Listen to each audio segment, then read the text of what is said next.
Good morning. आज हम लोग पढ़ेंगे PWD एक्ट के अंतर्गत आने वाला अध्याय 12,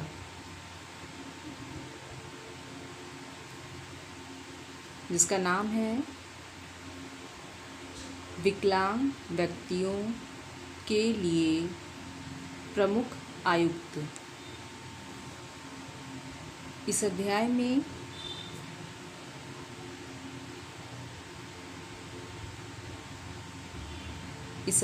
क्या दिया गया है, आइए जानते हैं। अधिनियम के क्रियान्वयन के लिए प्रमुख आयुक्त की नियुक्ति करना। इसमें ये बोला गया है कि इस अधिनियम के अंतर्गत या इस अधिनियम को क्रियान्वित करने के लिए किसी प्रमुख आयुक्त की नियुक्ति की जाए। प्रमुख आयुक्त की नियुक्ति करना, प्रमुख आयुक्तों के कार्यों में समन्वय स्थापित करेंगे तथा केंद्र सरकार द्वारा दिए जाने वाले अनुदान की उपयोगिता पर नज़र रखना। इस अधिनियम में यह बताया गया है कि इस अधिनियम या इस एक्ट को, जो कि विकलांगों के लिए बनाया गया है, इस अधिनियम को क्रियान्वित करने के लिए प्रमुख आयुक्तों की नियुक्ति की जाए, जो कि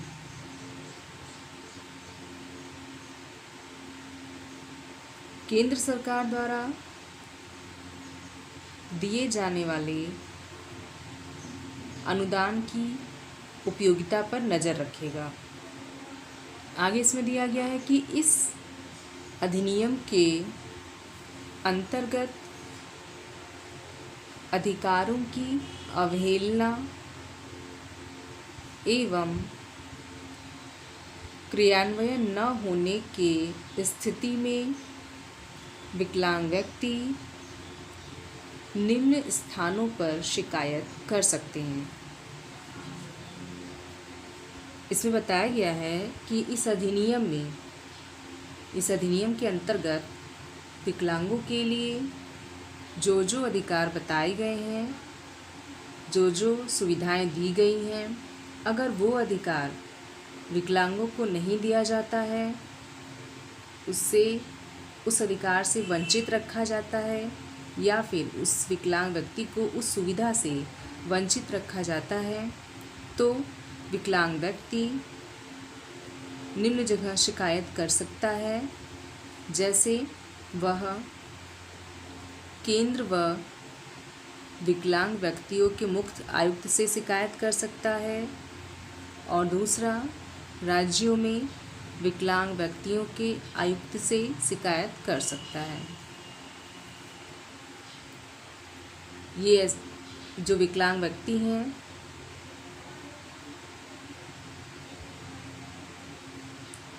जो भी इस एक्ट के अंतर्गत अधिकार दिए गए हैं, ये केवल विकलांग व्यक्ति के लिए हैं। तो ज़रूरत है कि उनको उस अधिकारों को दिया जाए, केवल उसको लिखित रूप में ना रखा जाए, बल्कि उसको क्रियान्वित किया जाए। आगे है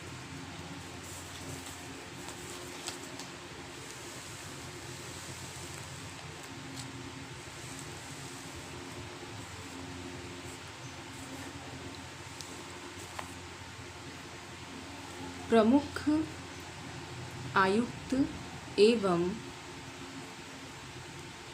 आयुक्तों को शिकायत निवारण के वही अधिकार प्राप्त हैं जो न्यायालय की प्रक्रिया में प्राप्त हैं, जैसे गवाह बुलाना एवं संपूर्ण कार्यवाही करना। इसमें ये बताया गया है कि जैसे न्यायालय में होता है कि कोई भी शिकायत करने पर न्यायालय में गवाह को पेश किया जाता है, उससे गवाही ली जाती है। इसके अलावा सारी कागजी कार्रवाई की जाती है। तो सेम वही अधिकार आयुक्तों को भी दिया जाता है कि वे विकलांगों द्वारा किए गए शिकायत का निवारण भी न्यायालय द्वारा किए गए विधि से कर सकते हैं। उनको भी पूरा अधिकार है कि विकलांगों की शिकायत को सुने और उस पर सही से कार्रवाई करके उस शिकायत के निवारण के लिए प्रक्रिया करें। प्रमुख आयुक्तों को वार्षिक प्रतिवेदन तैयार कर सदन में प्रस्तुत करना होगा। और आगे बताया गया है कि जो प्रमुख आयुक्त होगा वह इस शिकायत निवारण के लिए उसने क्या क्या कार्रवाई किया, क्या एक्शन लिया, उन सब का पूरा वार्षिक रिपोर्ट तैयार करके उसे सदन में प्रस्तुत करना होगा, ताकि यह पता चल सके कि वो अपने कार्य को कितनी ईमानदारी से किया है। तो अध्याय 12 में हम लोग ने जाना कि विकलांग व्यक्ति को अगर कोई भी समस्या लगे कि उसको कहीं भी ऐसा लगे कि उसके अधिकारों का हनन हो रहा है या इस एक्ट के अंतर्गत जो भी अधिकार दिया गया है वह अधिकार उसे नहीं दिया जा रहा है, तो ऐसी परिस्थिति में विकलांग व्यक्ति को पूरा अधिकार है कि वो केंद्र व विकलांग व्यक्तियों के मुख्य आयुक्त से तथा राज्यों में विकलांग व्यक्तियों के आयुक्त में अपनी शिकायत दर्ज कराए और इन प्रमुख आयुक्तों की जिम्मेदारी है कि उस पर एक्शन लें और कड़ी कार्रवाई करें। उनको पूरा अधिकार होगा कि वे न्यायालय की कार्यवाही की तरह कार्रवाई कर सकते हैं, जैसे गवाह बुला के संपूर्ण कार्रवाई करना और इसके बाद उनको पूरे क्रियाओं का एक लिखित ब्यौरा वार्षिक रिपोर्ट उनको सदन में देना होगा। अब जानते हैं आखिरी अध्याय।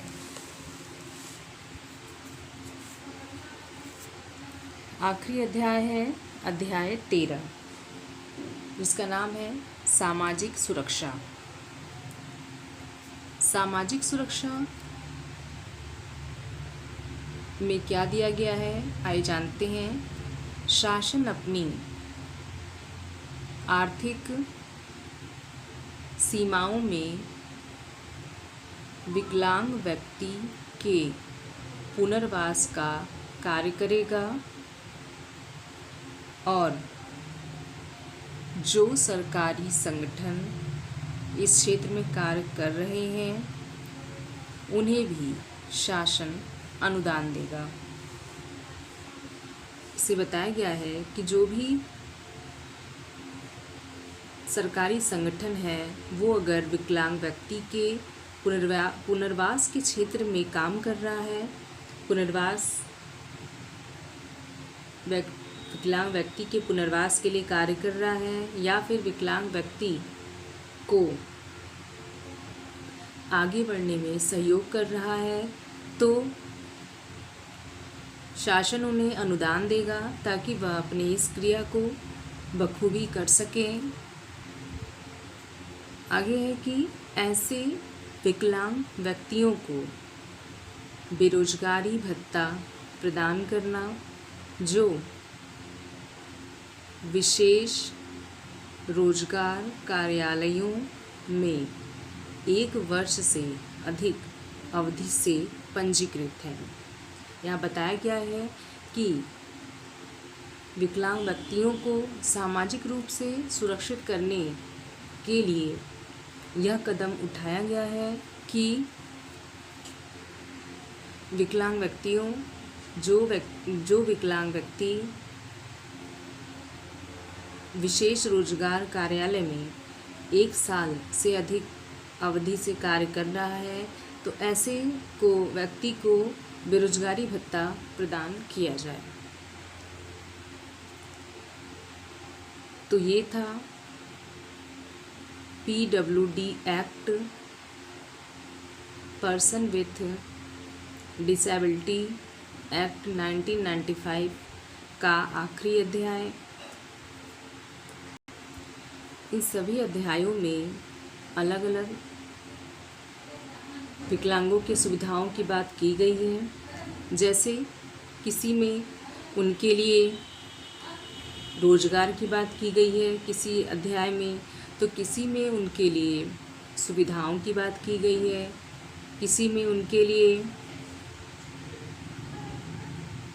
उपकरण की बात कही गई है और किसी में उनके लिए सामाजिक सुरक्षा की बात कही गई है।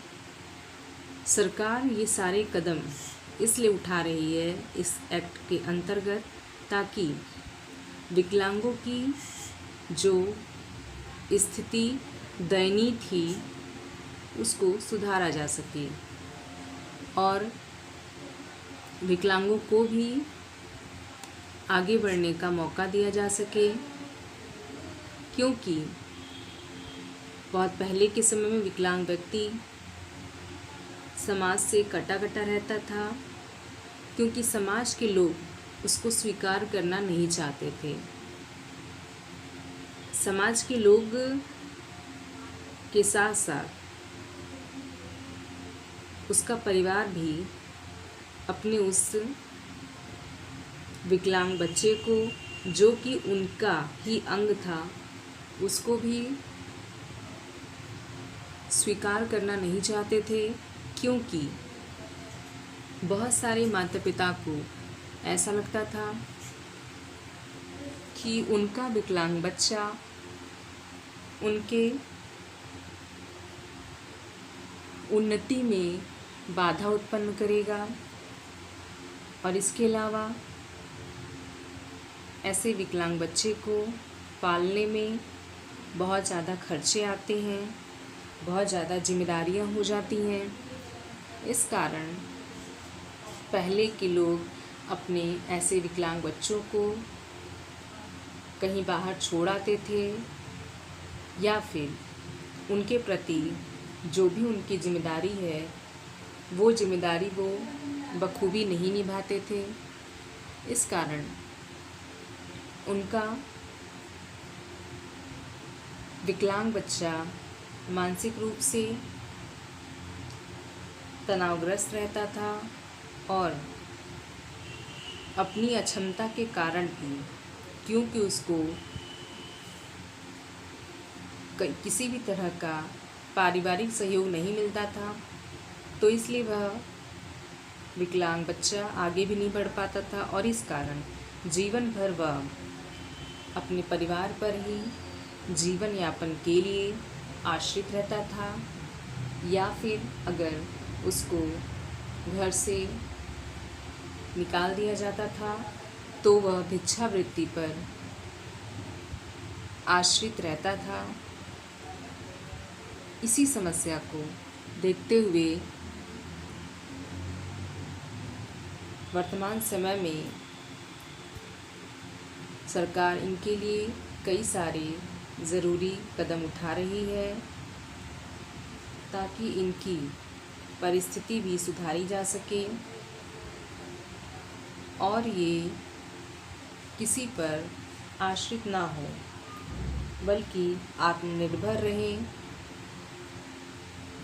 और अपनी उस अक्षमता को अपनी कमी ना समझें, बल्कि अपनी उस अक्षमता के साथ ही खुद को आगे बढ़ाएं और खुद के अंदर